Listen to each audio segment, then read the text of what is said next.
Y'all ready to make some hoes mad? Come on, let's make some hoes mad.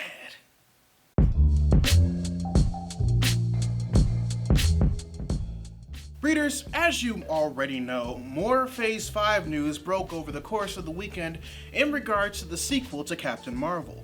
Not only has it been officially announced since Kevin Feige's initial tease of it at the end of Marvel Studios' presentation at 2019 San Diego Comic-Con, but that WandaVision writer Megan McDonnell is currently in final negotiations to take up the writing duties for the film, and are looking to replace directors Anna Boden and Ryan Fleck with a single female director.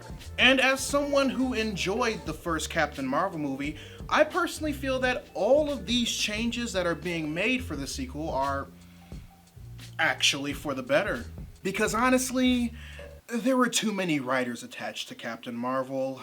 Not only did you have Anna Boden and Ryan Fleck, but you also had Nicole Perlman, Meg LaFave, and Geneva Robertson Dworet. That's 5 writers that both worked on the initial story and the screenplay. It was way too crowded, and I'm actually surprised that the final result turned out as fine as it did upon finding that out.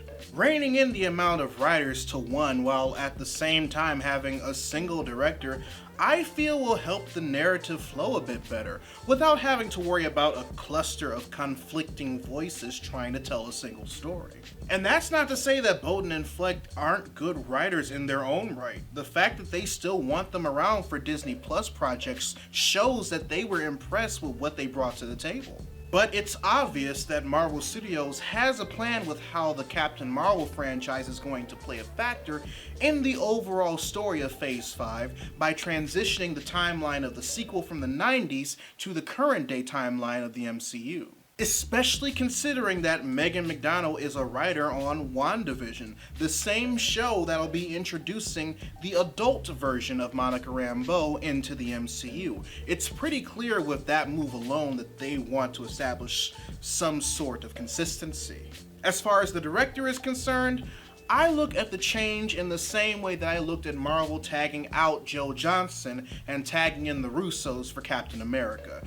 Joe was the perfect director for Steve's World War II origin story, and the Russos were the perfect pair to leave Steve into the modern world of betrayal and espionage. Yes, readers, despite my overall enjoyment of Captain Marvel, as per my initial review of it when it was in theaters, I will gladly admit that if there was a problem that needed to be addressed for the sequel, it was a case of there being too many creative voices trying really hard to unify under one banner.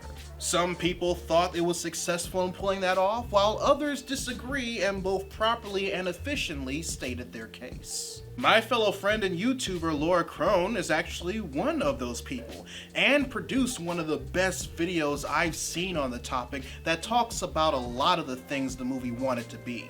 You can click the link in the corner or in the description box below if you want to watch it, which I highly recommend that you do. But I assure you, one thing that isn't the problem here is Brie Larson's portrayal of Carol Danvers. But try telling that to the loud minority of fans that have been after her since they told her that she needs to smile more, and she replied with, "LOL, you mad?" No, seriously, there's been so much discord and fake outrage made not only against her because of it, but against the entire franchise. One could even say that the whole get woke or go broke movement was sparked because of this. And you would have thought that all of this talk about Captain Marvel being a SJW propaganda piece that was gonna flop in the box office would have been immediately silenced after the movie's success initially proved them wrong. But with the official announcement that the sequel to Captain Marvel was underway, they decided to come back. This time by stating that the act of hiring a female writer, director, and potentially a female crew is discrimination against men.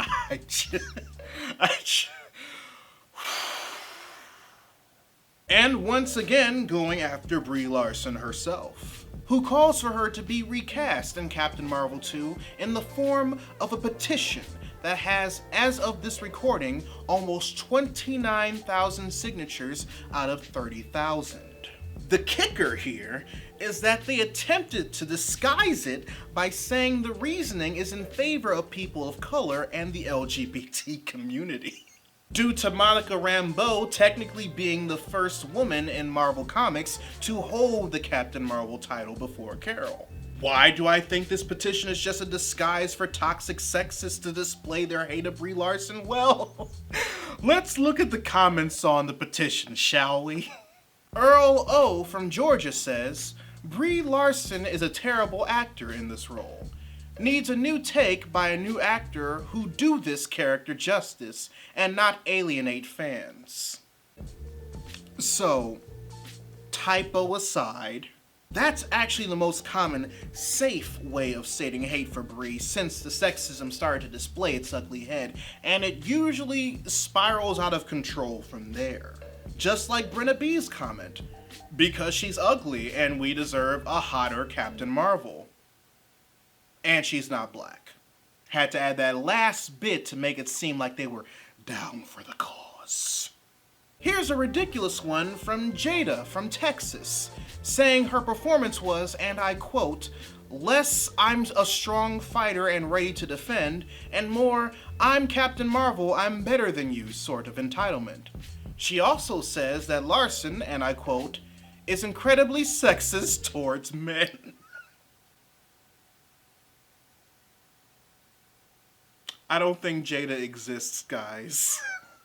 Like I said, I'm absolutely convinced through the comments that I suggested, along with the countless others on the petition, that their reasoning for creating it wasn't because they cared about Monica Rambeau being featured as Captain Marvel. Especially if you take into consideration that Marvel Studios has been making an active effort to introduce her adult self in the MCU by casting Tanoia Paris to play her in WandaVision, the same show that the writer for Captain Marvel 2 is currently working on.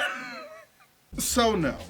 Unless you just weren't digging her performance in Captain Marvel and Avengers Endgame, Brie Larson's portrayal of Carol Danvers isn't a real problem that the movie had, if you are in fact someone who believes that there was a problem with Captain Marvel. It's because of people like this that cause individuals with legit and genuine criticism to keep their opinions to themselves because they don't want people thinking that they have anything to do with this fuckery.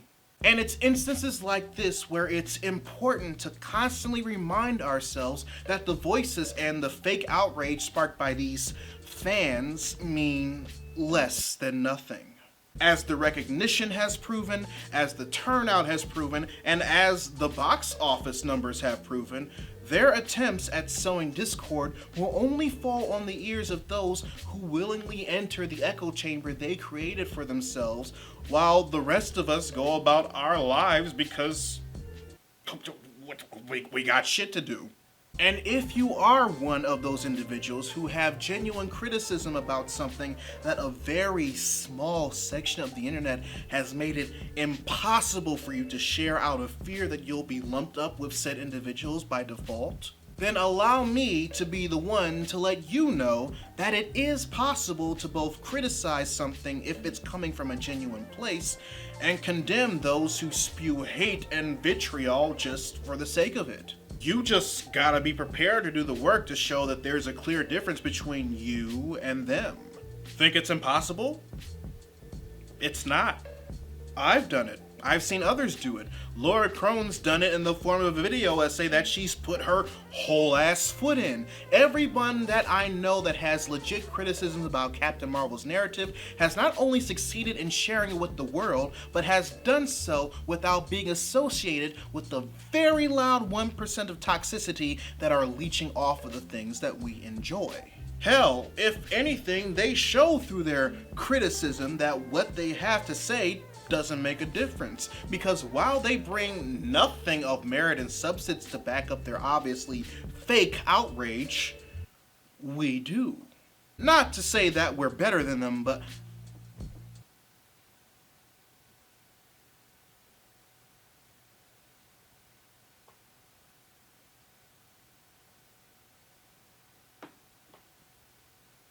No, yeah, that's actually what I am trying to say. Yeah, we're just better than you. But I digress, readers. Your homework assignment for the day. Write in the comment section below what your initial thoughts were if you knew about this petition to recast Brie Larson as Captain Marvel. Or if you feel like sharing with the rest of the class an instance in which you were afraid to speak your genuine and thoughtful mind because you didn't want to be associated with trash. Either way, I'd love to know your thoughts. If you want to help financially support the channel, you can join my Patreon by clicking the card at the end of the video or in the link in the description down below, where you can also find a link to my merchandise store. Or if you prefer to give one-time donations, you can find links to my PayPal and my Ko-fi page in the description box as well. Also, make sure you subscribe to the channel and turn on notifications, because I post new videos every Monday, Wednesday, and every other Friday. But until then, this is Readus 101. Class dismissed.